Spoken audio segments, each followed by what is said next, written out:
But what is the impact of homelessness, though? How does homelessness impact the individual? It's hard, right? Now, I did my research and I came up with some, but it's hard for me to speak on something that I have not experienced. And that's why Steve is here. So I'm just going to list the ones that I came up with. And then Steve is going to share with you how homelessness has impacted him. So the first one, homelessness may amplify poor mental health. Because if you think about it, right? Say, for example, somebody struggling with depression and they're kind of susceptible to bouts of chronic depression. Could you imagine that person having to also deal with the stress of not knowing what they're going to eat, not knowing where they're going to sleep? You know, that could definitely amplify poor mental health. Stressors are huge when it comes to mental health. It may contribute to higher levels of psychiatric distress. So we kind of just following on from the other.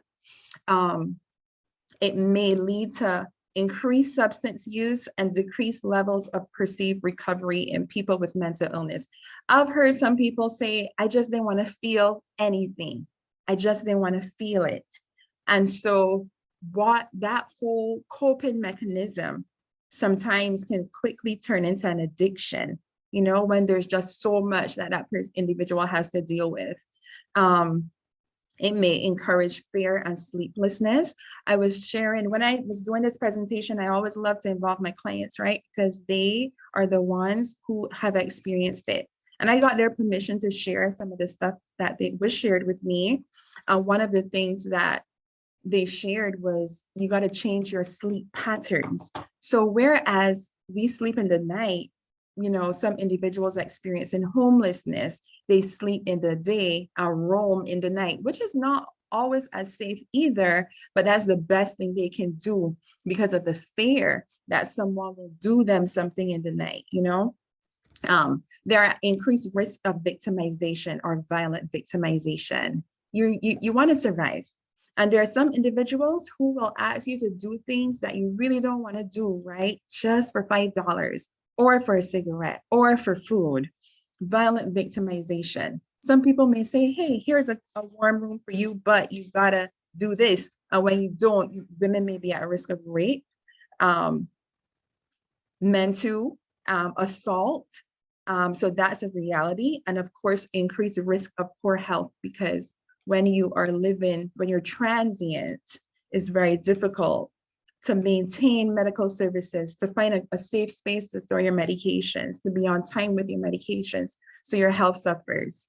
I'm gonna just turn it over to Steve, and I want him to just share first a little bit about himself in like 2 minutes, and then I want him to share the impact that homelessness has had on his health and on his mental health. So I'm just gonna shift over and he'll take my place and he'll share that with you.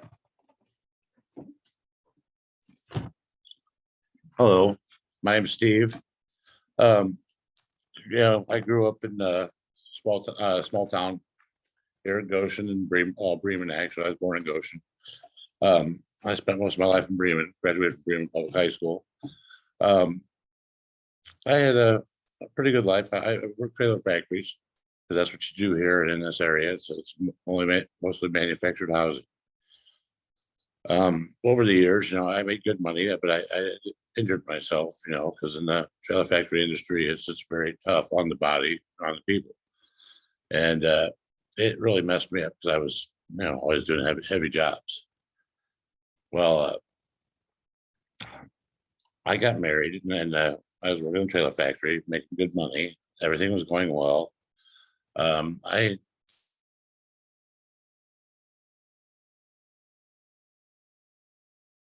got in a place where expired. I got a ticket. And my wife was supposed to pay the ticket and she forgot about it. And they don't send you any kind of you know, information saying that, you know, your license is suspended. You don't find that out until it's too late and something's happened. I was in a car accident, and I had to go to jail because of it, because my license, which I didn't know was suspended, so my insurance was no good, and it was my fault. The accident was my fault. Well, all the trials and tribulations, everything we've been through, It caused my wife to leave, and I was in jail when she left. And bank account was cleared. I came out to nothing. I basically lost everything.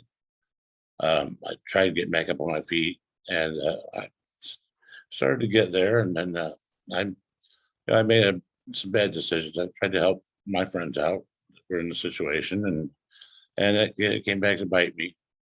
I ended up losing my home there, and it just got worse from there. And the thing is when you don't have a stable home, you can't have a job because you don't know where you're going to shower, how you're going to bathe, how you're going to keep your clothes clean, what you're going to be able to work. And I had messed myself up, my body up so bad at that time that I was produced to work in trailer or work at fast foods, and it's kind of a slap in the face, but I did it because I knew I had to.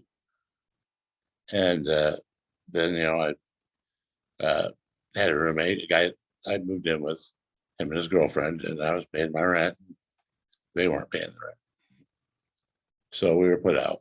And I didn't know it till actually when we were supposed to be out. He knew about it. I had no idea because I'd been paying my rent to him, and he hadn't been turning it over. So I was back on the streets again. And from there, it's just so hard to claw and dig your way out, especially once you've gotten older. When I was young, it would have been easy. I would have made it because I was a go-getter. When you get older and your body's not working anymore, you can't make the kind of money you need to make to get up on your feet real quick. And it's so hard to even get a start, get your foot in the door to be able to do that. How would you say it impacted your mental health? Oh, it impacted my mental health greatly because I went through a series of, I went into depression. I mean, I knew I wasn't the worker I used to be, and I was always one of the best workers. I always advanced in about every factory I ever worked in. I've held shop supervisor jobs. I've held foreman's positions. I've held group leader. And I couldn't do that anymore, and it really wore on me. And I knew it was going to be hard for me to try to make the money working part-time in fast foods. To try to get back on my feet again, it would have been impossible by myself. So I ended up here in the shelter, and it's been a godsend. I think I'd be dead right now if I had come to the shelter and be able to get to the shelter, because I was living in a shed sometimes in the winter, with just some blankets, and I didn't have any family around anymore. My mom passed away at an early age. My dad passed away. My brother just remarried. I didn't want to, interrupt his life. He just got married. So I did what I could do, but it cost me my job. And then trying to struggle to get out of that hole again it's near impossible without help. Mm-hmm. And when you're in that situation, I never blamed everybody else. I never blamed anybody else for what happened. What happened happened. But I was so down on myself because I didn't have the ability to get back to where I needed to be, to just have a stable home, mm-hmm. have the income I needed to have a place, to eat, and keep my power on and stuff like that. It really, really, really wears on you. I mean, okay. I'd never had that problem before. When I was married before divorce, I raised funds for my stepdaughter. She decided she wanted to go to Haiti as a missionary. We raised money for her to go 3 years straight. And she told us about stuff over there, and it just tore me up. So I was always raising money to get these missionaries over there and to help, feed over there to the mission, the man she worked for. Mm-hmm. And now that I'm in this situation, it's I'm down on myself because I didn't want to come to a place like this because I thought there were people out there worse off than I was, and I didn't want to be the one to take away from somebody who needed it worse than I did. But I realized if I wouldn't have come here, I would have been dead. And so it's been help. And now I'm just trying to get my housing together, trying to keep my head straight. I know you guys, or some of you may have heard of what happened with the South Bend Housing Authority years ago, about a year ago, when they had the embezzlement problems. Well, because of that, a lot of places don't want to accept the South Bend Housing Authority voucher. And that's all that we can get up here. And I mean, they're worthless because nobody's taking it. And I thought I had a place for a month. I was so happy. I was excited. I was starting to feel better about myself. And then last minute, they said, "Oh, we can't accept that. You know, the South Bend Housing Authority voucher would have to be ported over to St. Joseph County, which couldn't be done. It's in the guidelines of the vouchers." So it's been a real struggle. There's just no housing for anybody, and I've got it better than most people because there's people here at the shelter that have felonies, and they did their crime, you know, maybe when they were younger, they did all their time, you know, and you're supposed to be, you know, you're supposed to be rehabilitated when you get out and start your life over again. But the system does not allow that to happen. And there are so many doors slammed in their faces because of their problems. So I haven't even got the worst of it. And I know how hard it is for me. And I don't have the drug addiction. I don't have an alcohol problem. I'm just actually, to be honest, I've worked so hard and worked for so long that my body just gave out on me. And that's why I'm here. And the divorce, and I lost all my savings and everything. You know, in the divorce, I was left with nothing. So, but yeah, it impacts your ability to think, your decision making, and your outlook on yourself. I mean, I became a hermit. I didn't want anybody to see me like that. I didn't want anybody to know that I had to have a place to live because I was the one that everybody came to when they needed something. And I would help out anybody I could if I was capable of doing so. And now I'm the person that needs help. And I didn't want people to see that I was weak, you know, what had happened to me. So, you know, I did what I could do. I stayed away from people. I withdrew, and that changed me completely. Depression, weight gain, you know, so I wasn't wanting to go out and do anything. I just wanted to sit at home and, you know, hide my face. I got embarrassed when people saw me working at fast food places, and I was a manager, and I still was embarrassed because I didn't feel that I was one that belonged. But I'm gonna turn it over to Tamara now. And anybody's got any questions, feel free to get them on there.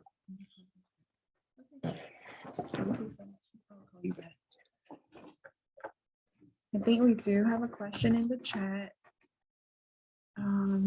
Okay, we did. I thought we had one. Thank you. Just close the chat. Thank you so much, Steve, for sharing that. Because I remember the day that Steve first came here distinctly, and I can see his progress, and he has been through lots of challenges, still going through challenges up to yesterday. We were talking about it, but I'm so happy that he can use his voice. A lot of the times society can kind of silence people, or sometimes their own mindset silences them. But I'm really happy that Steve could use his voice to kind of get his story out there, and to kind of also let individuals know that, you know, homelessness can affect anyone. And that's the reason for the title. My name is Steve, because Steve is a pretty popular name, and several individuals have that name. So that's the reason we use that. I think we have some questions. Okay. There's a question, Steve. first of all, everyone is thanking you for sharing your story, Steve. Very powerful. And Carl is asking about the relationship between, at the center. How is your relationship with other center residents is his question. Comedian. A comedian.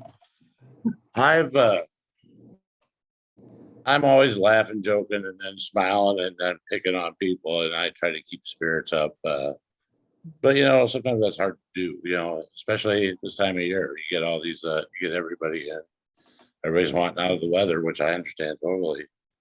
And it gets monotonous sometimes. And, there's times I have to take a break and I have to go spend a couple days in my room to myself just to keep my sanity. And, but yeah, I appreciate everything I get here. And I mean, I don't have any reason to complain about anything because, this place has been a godsend. Okay. And all I want to do is get out of here, get on my feet, and make room for somebody else who needs help. Thank you. There's another question that Cynthia has. Is the state doing anything to encourage owners to rent to persons, I'm assuming with homelessness, with Section 8 vouchers? So is this doing anything? Okay, so we can, I'll definitely circle right back around to that because I actually have that in the solutions.